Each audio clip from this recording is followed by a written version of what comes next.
The library at Ashbourne Hall had not been opened in 18 months. The footman who carried the coal in the mornings knew this because he was the one who had carried it every morning to the door and then waited for an instruction that never came. The housekeeper knew it because she had stopped sending the maids in to dust, and when a housekeeper stops sending the maids to dust a room, she has made a decision about what that room has become. The household had quietly agreed, the way households do, that the library was the late Earl's room still, and that no one with good sense would press the matter. Nell Pascoe was the exception, and she was the exception because she had run out of good sense on this particular question. She had run out of it the way a candle runs out of tallow, slowly, and then all at once. She was 26, and she had been at Ashbourne Hall since she was 17, which was long enough to understand every silent agreement the house had made with itself, long enough to know which doors you did not open, which mornings you kept your eyes on the floor, which names you did not say aloud in Lady Sylvia's hearing. She had observed all of these agreements faithfully for 9 years. She was very good at keeping to her place, except in the library in the hour before the house woke, when the estate records were stacked in their leather cases along the north wall and there was no one to see her reading them. She had spread the ledger open across the reading table and was tracing the column of figures for the Hartley estate, the figures that ended abruptly in 1808 and did not resume, when she heard the door. She did not hear it open. She heard it close. She turned. Edmund Vane, the Earl of Ashbourne, stood just inside the library door with his coat still damp from the morning air and his eyes on her with an expression she could not name.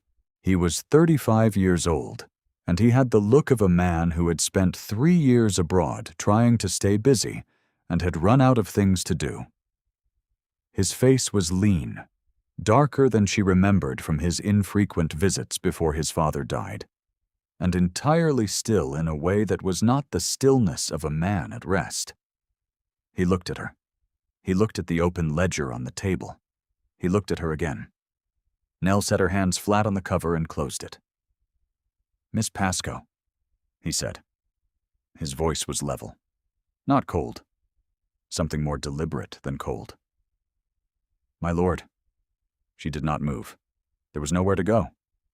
"I'm sorry. I will have the room put to rights." "What were you reading?" The question came without inflection. It was not curiosity. It was the question a man asks when he already knows the answer is significant and has decided to make no movement toward it yet. "The estate ledgers, my lord." "I know what the ledgers look like. I meant which entry." She did not answer. She held his gaze, because looking away would be worse, and waited for him to dismiss her. He did not dismiss her. He looked at the stack of leather cases along the north wall for a moment, the way a man looks at something he has been avoiding. And then he said, "You may go." She went. She did not breathe properly until she was 2 corridors away. He did not replace the ledger on the shelf. She knew this because she went back at noon, when the house was settled, and Mrs. Daly was occupied with the week's linen, and the ledger was gone from the reading table. She stood in the doorway of the library for a long moment, looking at the empty table, and then she went back to her work. It might have stayed there.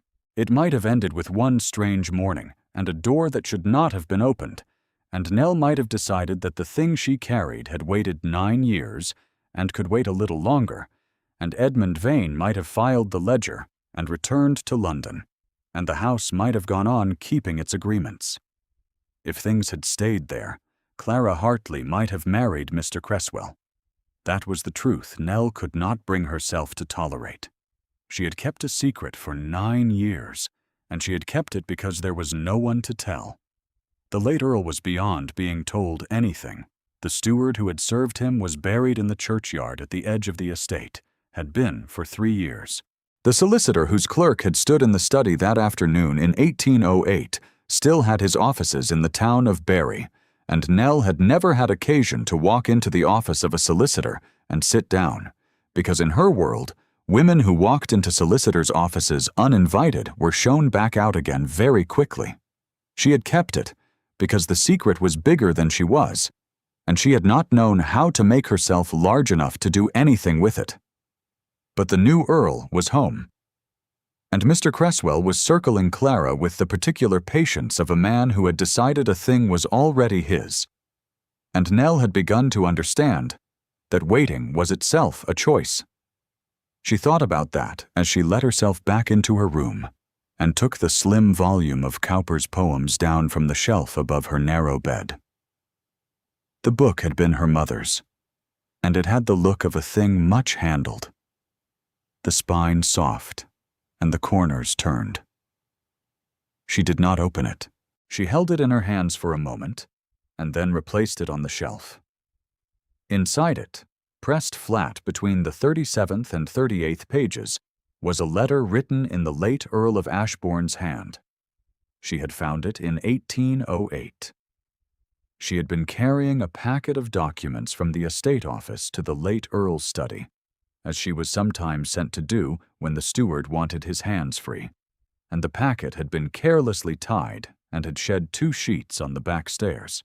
She had gathered them up and folded them back in, and thought nothing of it until she was outside the study door and heard voices inside, and realized the late Earl was not alone.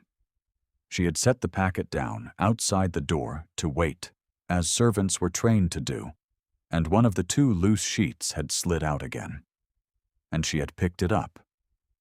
And the first line she read was not an instruction about ledgers. It was an instruction about a codicil. She had not understood it entirely at 17. She had understood enough to know it was wrong. She had tucked the sheet back into the packet and knocked on the door and been told to set the packet on the table and go. And she had gone. And that evening she had lain in her bed and tried to decide whether the wrong she had seen was the kind of wrong a girl in service could do anything about. The steward had told her, when she asked the following week, that she had seen nothing. She had believed him, the way you believe a thing when the alternative is too large to hold. It was 6 months later that Mr. Hartley died, and his estate went to his cousin rather than to his daughter. And Nell had stood in the servants' hall, listening to Mrs. Daly read the announcement from the morning paper, and had felt the understanding settle into her like a stone dropping into still water.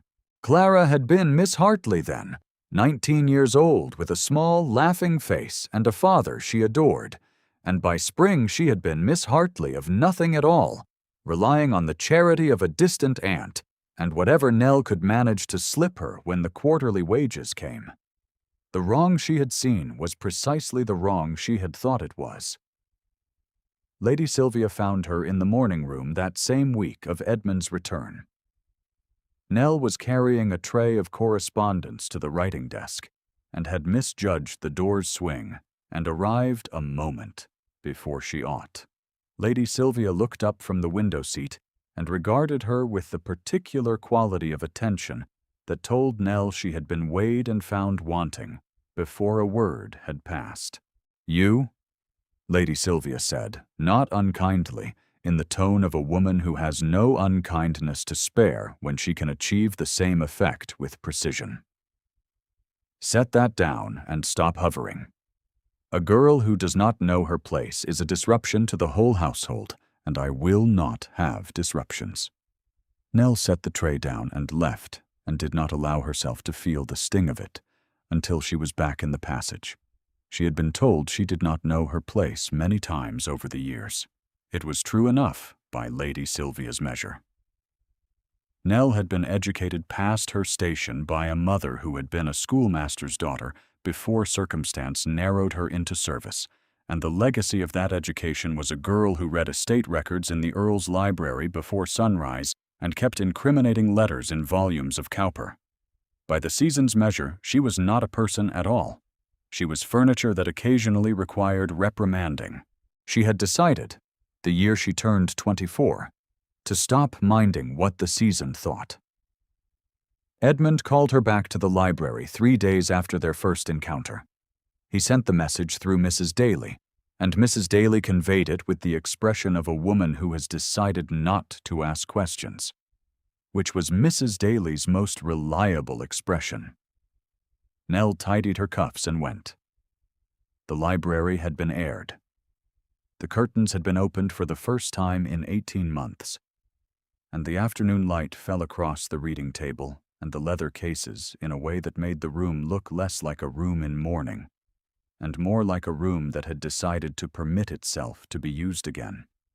Edmund was standing at the north wall when she entered, his back to her, his attention on the cases arrayed before him. He had not yet opened them. He had arranged them with some care, 4 of them in sequence, and he was looking at the sequence with the expression of a man who has located the shape of a problem and has not yet decided whether to step inside it. He heard her come in, and he turned. "Close the door," he said. She closed it. She stood near the wall and waited, the way she had been trained to wait, with her hands folded and her expression composed. She had spent the 3 days since their first encounter practicing her composure, which was not the same thing as being composed. Her composure was a performance she had been perfecting for 9 years. The feeling underneath it was her own business. He crossed to the table and stood on the far side of it, and there was something in the arrangement of the 2 of them that was different from the arrangement of an earl and a housemaid, something that Nell noticed and set aside, the way she set aside many things that were not available to her. The library was changed by the afternoon light. In the early morning, in the gray before dawn, when she had been reading the ledger, it had been a room of shadows and leather and the faint smell of paper, long undisturbed. Now, with the curtains open, the books along the south wall caught the light on their spines, and the oak table gleamed where someone had cleared and polished it. Mrs. Daly, she suspected, had placed the small glass of late garden flowers near the window, an act of such quiet optimism that Nell had to look away from it. Edmund had arranged the leather cases himself. She could tell by the small irregularity in their alignment, not the precision of a servant's arrangement, but the purposeful approximation of a man who knew which case he wanted nearest to hand. "I have been through the estate records," he said. "Not only the Hartley column. There are 3 other entries that do not balance in the manner I would expect them to balance, and all of them fall in the same 12-month window. I have spoken to no one about this except you." She said nothing. "You knew," he said. It was not an accusation. He said it the way you say a fact when you have arrived at it slowly and found it does not surprise you. "I suspected," she said carefully. "For many years. I knew the shape of it. I did not know the full extent." "How long have you known the shape of it?" "Since I was 17. The silence that followed was the silence of a man absorbing the arithmetic of that. 9 years. 9 years of a servant carrying knowledge too heavy for her station and too expensive to put down." He said, "And you said nothing." "I said something once," she said. "To the steward. He told me I had seen nothing." She watched his face. She had been watching his face for 3 days, cataloging the small things it did when it was making an effort to hold itself still. His jaw was very slightly set. His eyes, which were the particular gray of English skies in November, were steady on hers, with an attention that was not comfortable and was not meant to be. "Tell me," he said. "I cannot tell you here. Not yet." She kept her voice quiet and even. "I need a few days. I need to know that you will not dismiss what I bring you because the source of it is a servant and not a solicitor." Something moved across his face, too quick to name. "I am asking you to trust me with what you know," he said. "It would seem to follow that I must earn that trust." "Yes," she said. "My lord." Then take your few days, Miss Pascoe. I am asking you to remain on the estate in the meantime. She looked at him for a moment. She thought about asking why, and then she thought that she already knew why, and did not need to press it. I will not leave, she said. She turned and left, and the door swung shut behind her, with the quiet of a room deciding to wait. If you have ever been in the company of someone who is carrying a great weight and choosing to carry it alone, you will recognize something in Nell Pascoe in these days, the way she moved through the house with great precision, never quite still, never quite settled, doing her work with the care of someone who understands that work is also a form of holding oneself together. She polished silverware she had polished the previous week. She repressed collars that needed no pressing. She went back to her room each evening and looked at the cowper on the shelf and made no movement toward it. She was deciding. She had been deciding for 9 years, and she was nearly decided. The morning she found certainty was the morning Edmund came around the west side of the kitchen garden and saw her. She had not known he walked the ground so early. She had gone out in the thin gray light to meet Clara at the back gate, where Clara sometimes came if she needed to speak to Nell without passing through the village where everyone knew everyone's business. Nell had 4 shillings in her coat pocket, a third of her quarterly wages, which she had set aside in the week since Edmund's return, because something in her had known, without being told, that things were moving toward a reckoning, and Clara would need to be free of Cresswell's financial hold before the reckoning arrived. Clara arrived on foot, which she always did now that the pony had been sold, her half-boots dark at the toe from the morning wet, and her shawl drawn twice around her shoulders against the October chill. She looked thin. She looked the way she had been looking for 2 years, like a woman who was smiling for the benefit of someone who needed her to be all right, and Nell had long since stopped being fooled by the smile.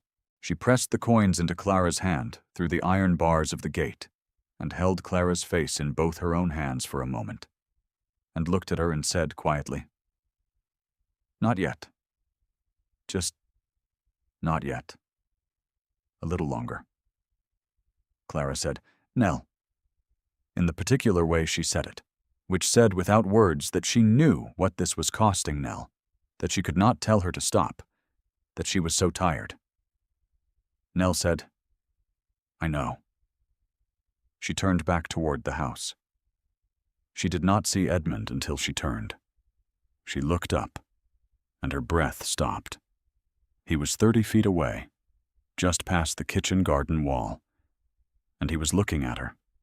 He did not look away when she saw him. He simply stood in the damp morning light with his coat open and his hat in his hand, and looked at her with the kind of attention that does not perform itself. She held his gaze. She did not apologize.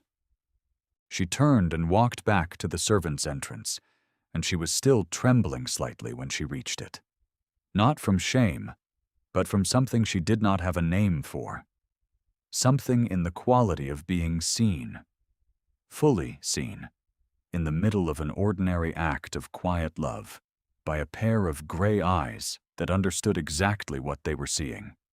He called her to the study that afternoon.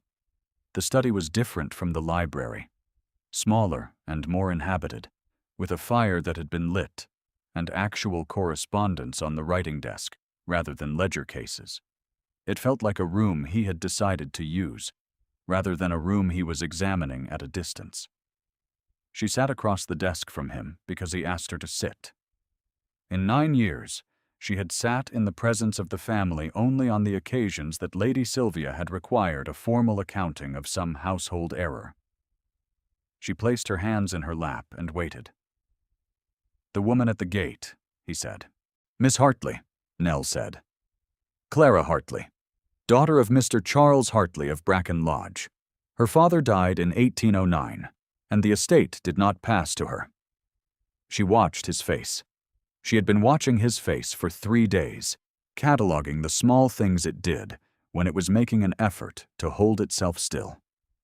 "You knew him," she said. Not quite a question. My father and Mr. Hartley were friends, he said slowly, for a great many years. She said, "The estate should have gone to Miss Hartley. I believe it still should." There it was. The simplest version of the thing, dropped into the space between them without decoration. He said, "My understanding was that the estate passed to a cousin under the terms of the will." "The will was altered," she said. "A codicil was prepared. Your father instructed his solicitor to prepare it, and it named the cousin as heir rather than Miss Hartley. I was carrying the letter of instruction when I was 17 years old, and I kept it because I did not know what else to do with it, and I have had it ever since." The silence that followed was very long. She watched him. She watched his hand go to his breast pocket, a small, unconscious movement, and she knew without asking what was there. The late Earl's miniature. She had heard Mrs. Daly speak of it more than once. The portrait Edmund had carried since his father's death. The way a man carries the evidence of a grief he does not know how to put down. She said very quietly, "I am sorry. I think he was a man of real qualities, and I do not believe this was comfortable for him to have done. Clara Hartley has had nothing for 3 years. She has been living on the charity of a distant relation, and on what I can spare her from my wages, and Mr. Cresswell is preparing to make her an offer she will not be able to refuse, and I am not willing to stay silent any longer." He was very still. The fire behind him made the only sound in the room. He said, "Where is the letter?" "In my room," she said. "Shall I bring it now?" He said, "Yes." She went to her room and took the Cowper from the shelf and carried it back to the study and set it on the desk before him without speaking. He looked at it for a moment, at the worn spine and the soft corners, and then he opened it himself. He took the letter from between the pages and unfolded it without looking at the volume, and she stood on the other side of the desk and watched him read. She watched his face do the thing she had known it would do, the thing she had dreaded for 9 years, on behalf of a woman he had never spoken to, on behalf of a man he had trusted his entire understanding of honor to. His face did not break. It was worse than breaking. It held itself together with the effort of a man who has learned, through long practice, that the face is the last line, the thing you do not surrender in company. When he finished reading, he folded the letter once. He set it flat on the desk beside the open book. He did not look at her. He said, "Go to your room, Miss Pascoe. I will send for you in the morning." She went. She did not ask for the book. She left it on his desk, the 37th and 38th pages still parted where the letter had lived. And she went back to her room and sat on the edge of the bed and looked at the empty shelf. She had not thought it would feel the way it did. She had thought it would feel like setting down a weight. It did not feel like that. It felt like standing in the open after a long time indoors, the sudden exposure of it, the awareness of being entirely visible in the light. She did not sleep that night, or not properly. She lay in her narrow bed and turned the choice over in her hands, the way you turn over a decision already made to make certain it was yours and not something that happened to you. She had chosen this. She had come to it herself, without being pushed, without anyone finding the letter in her room, without the thing being taken out of her hands. She had walked it to him and placed it on his desk, and the rest of it was his to carry. She was still turning it over when she heard Lady Sylvia in the corridor. There was a peculiar quality to the dark in a servant's room at a great house. Nell had known it for 9 years, the way the ceiling was lower than any other ceiling, the way the single window faced north, the way the sounds of the house above carried down in fragments, voices and footsteps, and the occasional crash of a dropped thing. so that you lived always at the edge of a life that was not your life, aware of it, without being inside it. She had made her peace with that arrangement. She had made her peace with many things. She thought about Edmund's hand going to his breast pocket while she was speaking. She thought about the quality of stillness that had come over his face when he read the letter. She had been wrong, she realized, in the 9 years of her waiting. She had imagined that giving the letter to someone would feel like handing over a burden, and it did not feel like that at all. It felt like having said a true thing to someone who was capable of hearing it.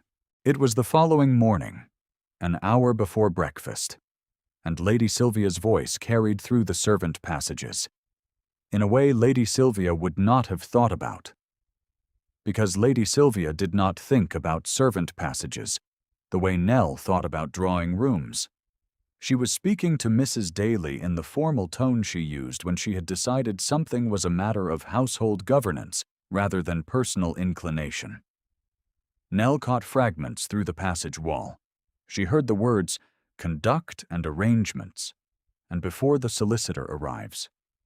She heard the name spoken once, her own name, in a voice that had been sharpened past the point of politeness. Mrs. Daly said something low. "Today," Lady Sylvia said.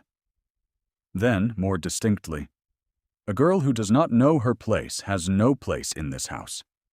I will not have it said that I permitted it." Nell sat on the edge of her bed and looked at the empty shelf where Cowper had been. Mrs. Daly came at 11. She closed the door of Nell's room behind her and stood against it for a moment, before she spoke, with the expression of a woman who has not been given a choice and hates what she is being asked to do with both hands. "She has released you," Mrs. Daly said. "Her ladyship, effective today. She wants your things collected and your arrangements made before this afternoon." Nell nodded. "Nell," Mrs. Daly said very quietly. "I know," Nell said. "Thank you for telling me yourself." Mrs. Daly looked at her for a moment longer, the way she had sometimes looked at Nell when Nell was 19 and angry about something, and had not yet learned to manage the anger properly. Then she turned and went out, and Nell began to pack. She folded her spare apron. She wrapped her mother's Bible in the square of cloth she used for carrying.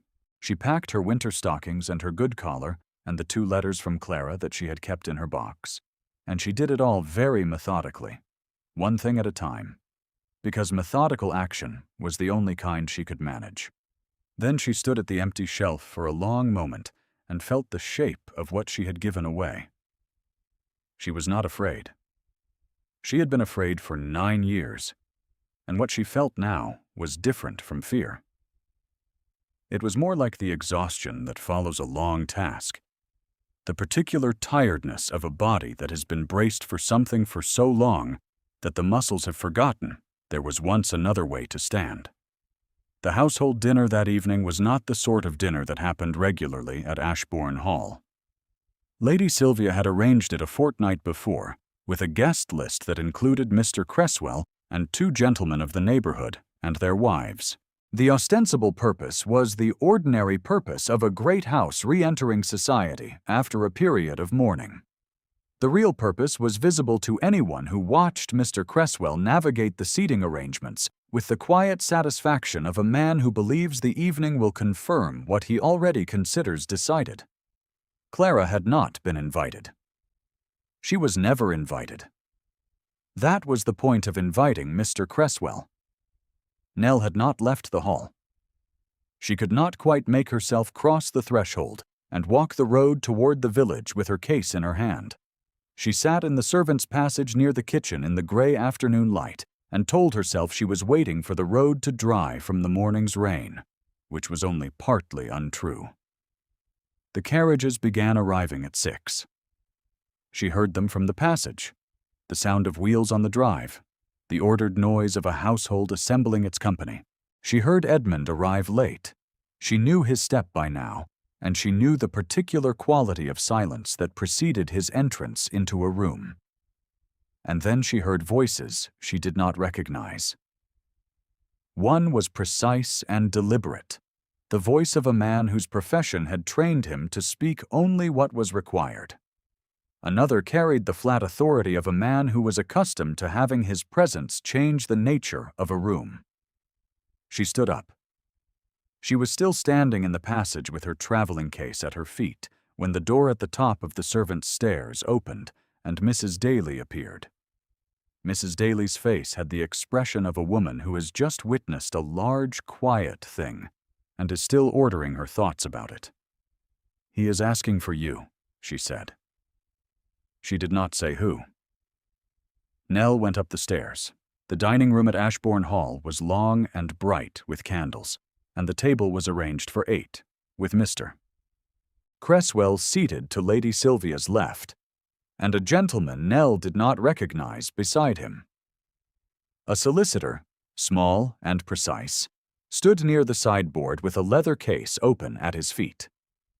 The magistrate, Mr. Fielding of the county bench, stood near the hearth, with the careful stillness of a man who has already been informed of what he is about to confirm.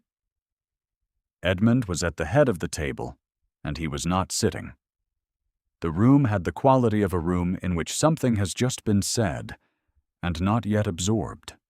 Lady Sylvia held her fan in both hands and had not opened it. Mr. Cresswell was looking at the tablecloth. Nell stood in the doorway with her coat still on, and her traveling case still in her hand. And Edmund looked at her with the steady attention she had come to understand over these weeks. The quality of attention that did not perform itself, that asked nothing of her except to be present. He did not glance at the case. He did not glance at the coat. He looked at her face. He said, with the careful deliberation of a man who has chosen each word for the precise weight it can carry, "Miss Pascoe is not a servant. She is my witness." Lady Sylvia's fan went still. Mr. Cresswell's gaze moved to the door. The magistrate made a note. Edmund addressed the room. He spoke of the Hartley estate, of the codicil, of the documentary evidence that had been in the possession of a witness for 9 years. He spoke of the legal instruments that had been drawn up that afternoon, and the process already in motion for restoring the estate to its rightful heir. He spoke without flourish and without gloating, in the measured voice of a man who has taken account of a cost and paid it. His mother's name did not appear in his account. She sat at the far end of the table with her fan motionless and her spine very straight, and Nell watched understanding arrive in her face the way a tide arrives, silently, covering everything, leaving nothing exactly as it was. Mr. Cresswell made his excuses before the second course. The other guests remained. The dinner proceeded with the careful courtesy of a company that has decided, collectively, that it witnessed something significant and does not yet know how to speak of it. Nell retreated to the passage and sat with her case on the bench outside the kitchen and let the sounds of the household settle around her. Mrs. Daly brought her a bowl of soup without being asked and sat beside her on the bench for a few minutes, without speaking. That was the kindest thing anyone had done for Nell in as long as she could remember. And she sat very still, and was grateful for it in the way you are grateful for a thing when you did not know you needed it until it arrived. 6 months later, in October, with the elms along the north drive turned the color of old gold and the library fire lit for the first time since the previous winter, Edmund handed her a book. It was the Cowper. She knew it by the way it sat in his hands before she saw the cover, the particular weight of a familiar thing that has been made to look new. He had had it rebound. The spine was straight, and the corners were clean. And the pages had been pressed so that they lay flat without resistance, as though the years of being carried and reopened and consulted in the small hours had been smoothed away without erasing the book itself. She took it from him. Their hands were at the same level, and when she took the book, her fingers settled briefly over his, and he did not move them away. The fire made a sound behind them. Outside, the first real rain of autumn was beginning against the glass. She opened the book. The letter was not inside it. She had known it would not be. She stood in the room where the old Earl had signed the wrong thing, and the new Earl had decided what to do with the truth of it. And she thought about all the years she had spent being the girl who did not know her place. Lady Sylvia had said it 3 times. She had heard it far more times than that, in many voices, in many rooms, over many years of making herself small, and making herself useful, and making herself invisible in the way that service required. Edmund's secretary had written to her that week with a formal document outlining a new position. It was called, in the formal language of the document, an estate administrator, which was a position that had not previously existed at Ashbourne Hall, and that paid accordingly. The document had been accompanied by a note in Edmund's hand, brief and without ceremony. "The work is real, and the title is accurate," he had written. "It is yours if you want it." She had written back a single line. "I will take it." She was looking at the gap between the 37th and 38th pages, where the letter had lived for 9 years. Edmund was watching her. She could feel his attention the way she had learned to feel it over these months. A warmth at the edge of her awareness. A gravity that had nothing to do with rank, and everything to do with the specific quality of being noticed by someone who was paying attention to the truth of her, rather than to the category she occupied. She said, without looking up, "You had it rebound." "The binding was failing," he said. "It seemed worth preserving."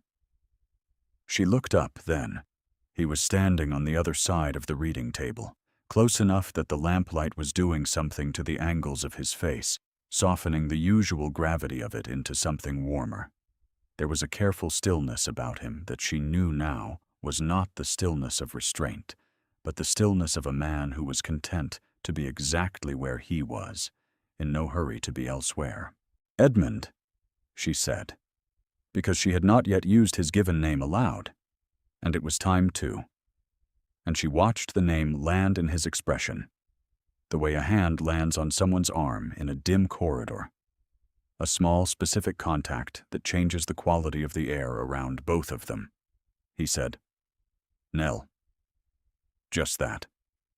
Her name, in his voice, level and unhurried and full of something she did not need to name because she felt its counterpart in herself, the same warm gravity, the same steadiness, the sense of a thing that had been moving toward this moment for a long time without announcement. Clara Hartley was at Bracken Lodge. She had been there since August, when the legal restoration was formally confirmed, and she had written Nell 3 letters since, each one longer than the last, and each one ending with the same words. "I do not know what to call what you did for me, so I will just say that I know, and I will always know." The book in Nell's hands was light. The letter was gone. The rain was steady against the glass, and the fire was steady in the grate, and the room held its warmth the way a room holds it when it has been unused for too long, and is glad to be inhabited again. She set the book down on the reading table between them, on the desk where the old Earl had signed the lie, and the new Earl had decided what to do with the truth of it, and she did not move to step back from it. Edmund did not move either. They stood on either side of the table in the quiet of 2 people who have spent months in the same room becoming known to each other, and the evening settled around them like a house that has finally decided it is at peace. Edmund reached across the table and set his hand over hers, and she turned her hand over, and that was enough. Outside, the rain moved east across the parkland, and the elms bent in the wind, and the long autumn continued its work. And Nell Pascoe stood in the library of Ashbourne Hall with her hand in the Earl's hand, and understood, for the first time in her life, what it meant to be in the place that was exactly hers. If Nell's story stayed with you, leave a thought in the comments about the moment you most wanted her to speak. Thank you for staying until the end.